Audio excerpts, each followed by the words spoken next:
Thanks for joining us this week for UND Sports Extra. I'm Alex Heinert. Well, as they say, homecoming happens just once a year, unless you're the University of North Dakota. Bubba Schweigert and the 22nd ranked Fighting Hawks have already played as visitors in 2 homecoming contests this season, spoiling the occasion at Sacramento last week and back at the end of September in Bozeman. UND would hope to be less generous hosts for their own homecoming game this Saturday, putting a 4-game winning streak on the line, as well as a perfect conference record against the reigning Big Sky champions from Southern Utah. To the Alaris Center, where UND was celebrating their 100th homecoming, and yes, plenty of green paint to go around for everybody. Keaton Studsrud and the UND offense has had a habit of starting slow at times this season, but that was not to be the case on this day. First drive of the game on 3rd and 8, Studsrud scrambles here and finds Luke Stanley for a gain of 16 and a fresh set of downs. 3 plays later, another 3rd and long, another big play through the air. Studsrud finds Travis Toivonen for 22 yards over the middle, and just 2 plays later, bad snap here, but Studsrud scoops up the bouncing snap from center, looks Stanley's way again, and the sophomore somehow comes down with the touchdown grab to cap off a 13-play, 75-yard drive. Second touchdown catch of the season for Stanley, UND up 7-0. Southern Utah, though, has been known for making big plays all season, and on the ensuing kickoff, Rayshawn Pringle would continue that trend. The senior return man somehow weaves his way through the entire North Dakota coverage team for a 97-yard touchdown.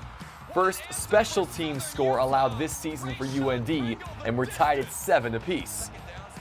After a 3-and-out for the Fighting Hawk offense, the Thunderbirds would strike again. Brady Meeson takes this receiver screen from Patrick Tyler, breaks a tackle, and is gone. 68 yards to the house.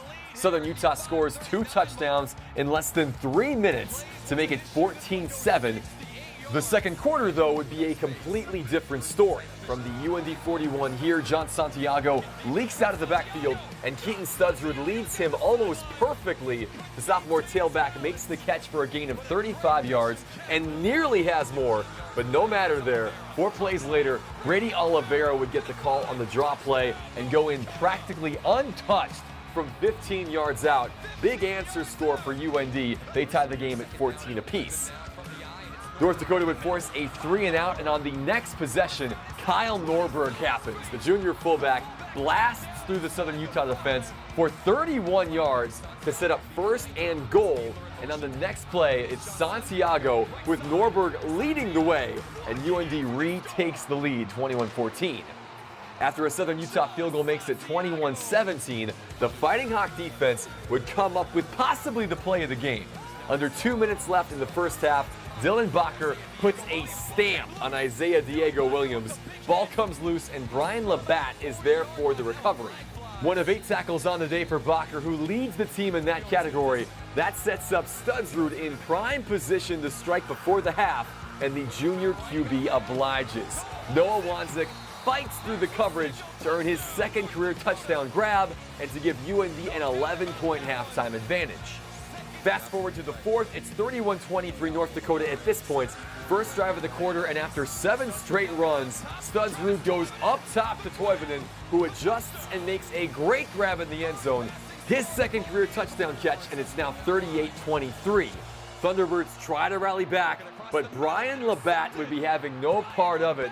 The senior linebacker picks off Patrick Tyler for his 2nd interception of the season, and as they did earlier, UND would capitalize.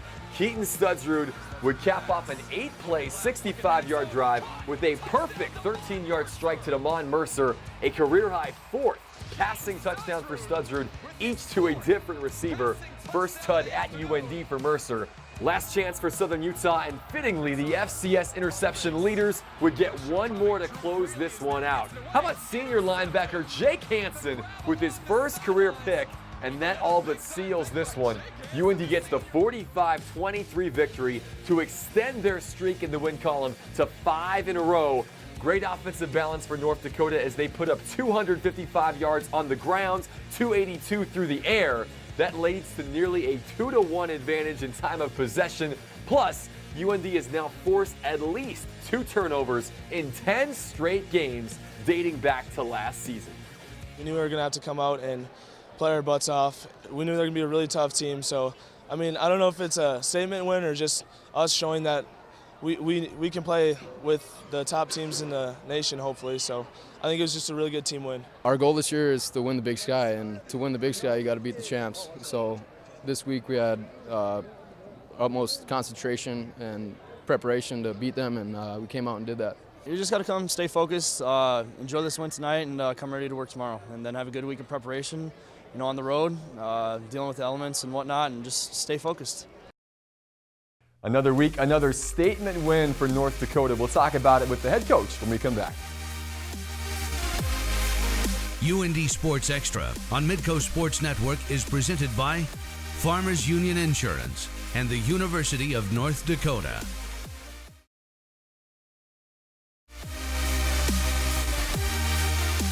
Welcome back. We're here in studio after a 5th consecutive win. University of North Dakota head football coach Bubba Schweigert. And Bubba, congrats first of all on the W. And you had said last week that the homecoming football game, a great chance to send the alumni, the fans out on a high note, and your team certainly did that. A great win for you this weekend. Yeah, thank you. And it was a fun weekend. We had so many former players back, and then the Hall of Famers that were inducted on Friday evening. Just a really good performance by our guys on Saturday afternoon. Obviously things we can get better at, but offense clicking, throwing the ball and running the football, and defense third down was really good again. Yeah, that offense was rolling right from the start. You get the football just like you did last week and marched down the field. A great drive, 13 plays, 75 yards, over 6 minutes off the clock. All the talk of this offense and the slow starts they had at the beginning of the season, that feels like a long time ago. They're really rolling right now. Yeah, we're getting off to good starts, and that needs to continue. And converting third downs and no penalties, that makes such a huge difference in our offensive performance. And then we really felt Keaton played a fine game, especially early in the game. He made some really good plays. Yeah, up 7-0 at that point. The advantage didn't last, though. They make a couple of big plays, a 97-yard kickoff return, a big 68-yard screen pass. I know the whole week that was the emphasis, trying to stop their big plays, but with that kind of speed, that's easier said than done. That was our concern going into the game, and our special teams let us down there, and we just got to get the ball down. They're going to get some bigger returns, but we can't let it go for a score. And then obviously got us out in space, and another big play, and we found ourselves down, but really happy with the way our team responded to the adversity. Yeah, and that was the big story in this. You really came back after trailing in that first quarter, a big 21-point second quarter to make the comeback. What was the difference in that second quarter to get back in the football game? Well, I think just our guys remaining calm and staying with the plan, and I thought offensively we reestablished the momentum by controlling the football, took care of the football, and then the big turnover right before half was a huge swing in momentum in the game. Dylan Bacher pops the ball out, we get it, and then we convert it not into 3 points, but set a touchdown. Great balance offensively for this team.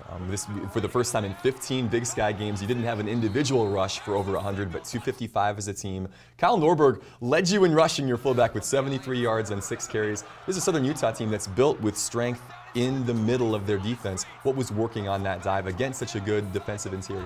Well, I think we warm down a little bit. We possessed the ball for 40 minutes, and that's hard on a defense when you got to play all those snaps and you're on the field. And the fourth quarter was huge. We held the ball for 12 minutes, and then, the fullback running game really kept them off balance.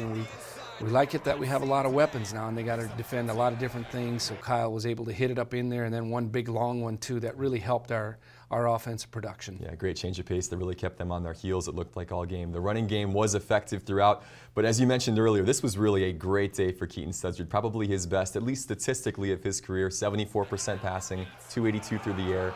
4 touchdowns to 4 different guys as well. That's pretty impressive stuff. Yeah, and 7 different guys catching balls. So we're spreading it around, and great to see Travis and Noah continue to get better and better, and then Damon Mercer really contributing with a few big catches and 1 for a score.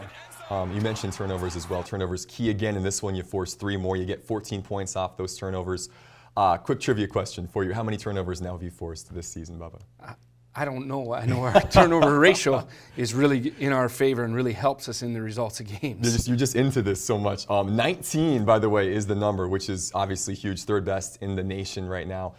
You've now forced at least 2 turnovers in 10 straight games. You're 8-2 over that stretch. I don't think there's any coincidence there. It helps. You got to take care of the football, and if you can force some takeaways, and that's what we think we can do with our athleticism on defense, and our guys are making a lot of good plays on the ball, and not just one person. we're spreading it out. Great to see Jake Hansen come in the game and get an interception. Brian Labatt makes a really good play on the ball. Yeah, Labatt's pick, again, a key one there. You were up by 15 at that point, and you get points off the board, on the board because of that score. And you mentioned Jake, and this is a kid, a senior kid from nearby in Grafton, North Dakota, that has worked so hard in this program, switched positions for you. How good do you feel for a kid like that to take advantage of an opportunity on his last homecoming? Yeah, it's just wonderful to see, a guy that waits his turn and waited so long, and it's hard. He's a young man that was a state champion quarterback coming into the program, and we just offered him an opportunity to play another position, and he's embraced it. He comes to work every day to learn the position. Now he gets his opportunity to play, and to get an interception right there in front of a huge crowd is just great for a local guy. Yeah, that turnover really wrapped this one up, but there was a little something extra at the end of the game. You got a little fired up on the last play. They run a play, and Connor O'Brien takes a cheap shot. You weren't happy with that. Talk about kind of what happened there. Well, I got to do a better job of controlling my emotions, but I just didn't like to see one of our players put at risk late in the game. The result has been decided, and I just felt it was an unnecessary shot that Connor O'Brien took, and it all was good in the end. He's fine, but sure didn't like what I saw out there in the field as time ran out. Yeah, all that aside, you get the 45-23 win. You stay perfect in the Big Sky, and now you go back on the road. Idaho State is a team that is reeling a little bit, coming off a pretty lopsided loss at 52-7 to Northern Arizona, but same situation really as last year with these guys. They were reeling then, and they came in here and got you. That's got to help, I think, maybe with I know you don't overlook teams. It's a day-by-day type thing, but it's definitely not going to happen, I don't think, this week against this Idaho State team. Well, we really got to focus on our preparation. Once again, they have explosive players. They have a young man that scored from 91 yards out. Another guy scores from 75 yards out. A quality receiving core with a quarterback, first-year starter that keeps getting better and better. And 6'2", 235, hard to get to the ground when he extends plays. And we just got to really focus on our preparation. That's where our team needs to mature, and we got to go out there and play a solid game. Yeah, well, best of luck out in Pocatello. Coach, we'll see you back here to talk about it next week. Thank you very much. When we come back, we're going to talk about one of Bubba's best on the offensive line. Michael Coe's story is coming up next.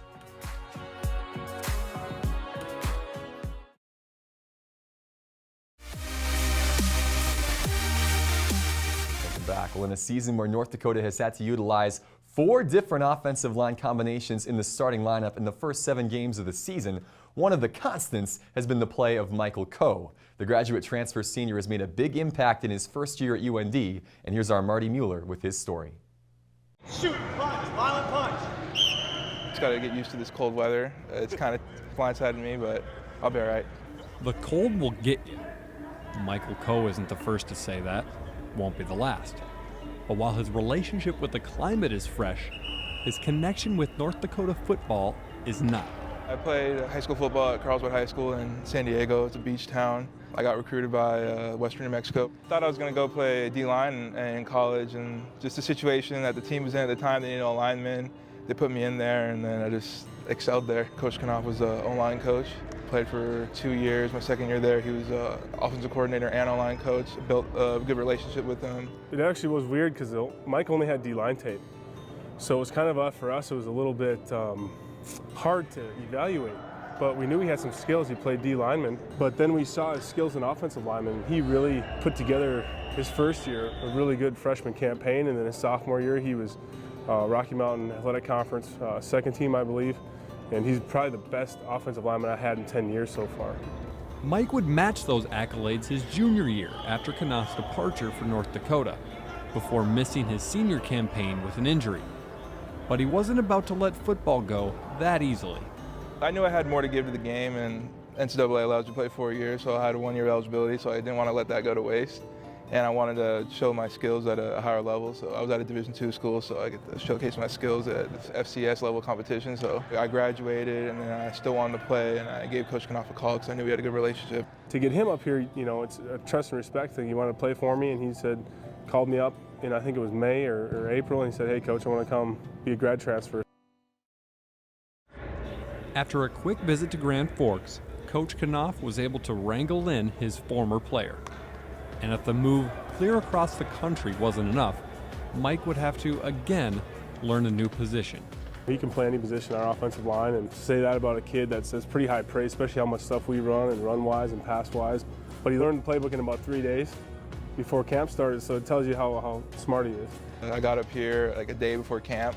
Had to soak in a lot of stuff, had to get situated, living, school, classes, all that. But I came in having to learn the center position, which makes a lot of calls up front, so it took me a little bit to get that down. And then a few weeks into the season, we took some injuries, and I had to go out to right tackle, and I learned the tackle position, and I know guard too, so it's not too bad. I mean, just whatever they want me to do, I'll learn it that week, and then I'll be good to go on Saturday.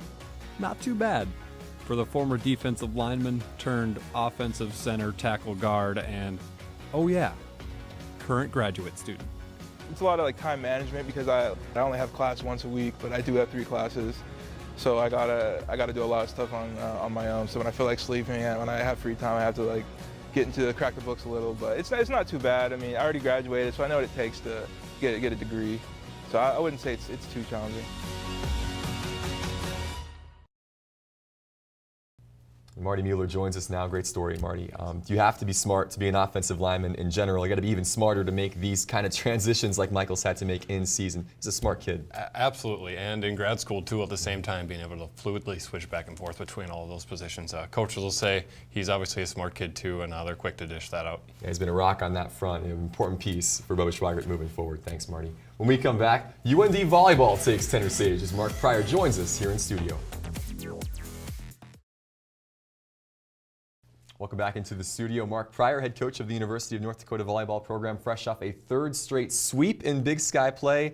This team is really rolling right now. It was obviously a busy homecoming weekend for everybody in athletics. Yeah. Got to make you feel good, though, for your team to kind of help carry the banner and lead the way for the department. I think the important thing was we had a lot of fans that were there Saturday, and they were very appreciative that they could get to the football game as quickly as possible. So we're just trying to do our part. Yeah, nice 3-set wins on both of those games. You started the week on Thursday, though, against Montana State. Is a team that you've kind of had their number over the years, and you really dominated this one right from the start. That was one of those things that, sometimes you're the snowball and you get rolling.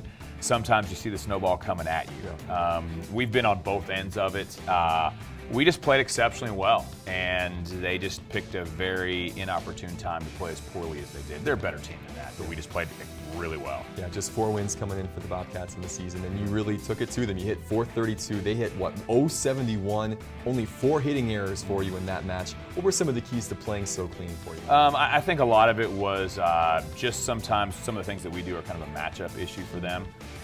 And all that meant was that we were going to have, we were going to be due for a lot of hitting errors come the next match, because it's one of those, that's probably a record for us as far as least number of hitting errors. I would say in the 3 years I've been here. So, we just played well at the right time. Yeah, Julia Kazarowski led you with 13 kills. Feels like she's back from that ACL tear a year ago. She is. We're a better team when she's on the floor. Just not only from her athleticism and her ability to put a ball away, but she's just such a good kid that the kids fight for her and they play really hard for her. You took on the other Montana school after sweeping Montana State. You get the Grizz on Saturday. Another 3-set win. This one you had to work a little bit harder for. Kind of a slower start, but you managed to get the job done and get it done. We were awful in the first set. I mean, that's the only word for it. I called a timeout at 7. We were down 7-11. We looked at it, we'd given them 8 of their first 11 points. Like I said, we played exceptionally well on Thursday. There's no carryover effect. There's no transitive property that we talk about. So every match in and of itself is different.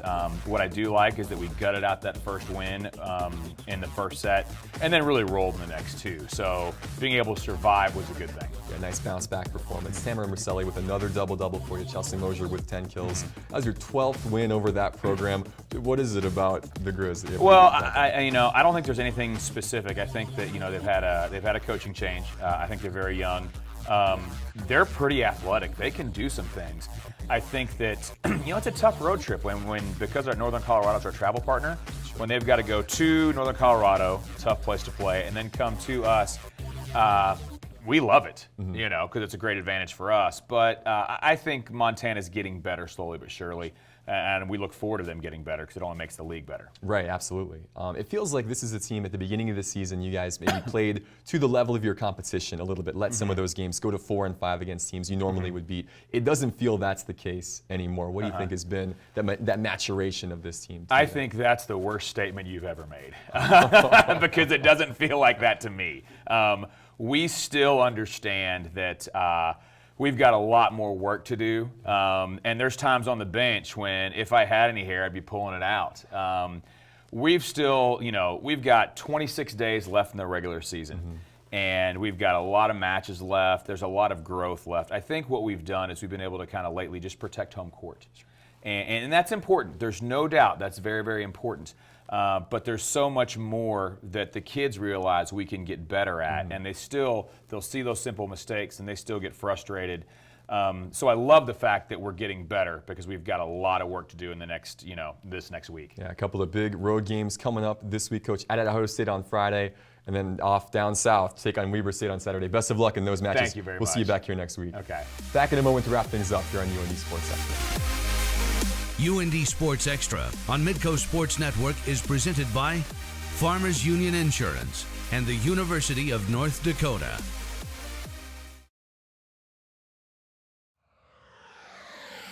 Not to be overlooked in the midst of a full homecoming schedule was the play of the 9th-ranked UND women's hockey team as the Fighting Hawks dismantled Minnesota State 6-0 on Friday, thanks in large part to 2 goals apiece from Charlie Dahlquist and Emma Newtonen and a 17-save shutout from Lexi Shaw. They'd complete the sweep on Saturday with a 4-3 overtime win, Newtonen netting the winner to complete a 4-point weekend for the Finnish Olympian. Brian Adolski's team continues their homestand this weekend against the nation's #1 team, Wisconsin, and we'll have Game 2 in that series live here on Midco Sports Network. We'll also have live men's hockey on Friday and Saturday as Brad Berry and the top-ranked UND men's team hosts Bemidji State. We hope you join us for all 3 games this weekend and again next Tuesday night here on UND Sports Extra. Until then, I'm Alex Heinert. Thanks for watching.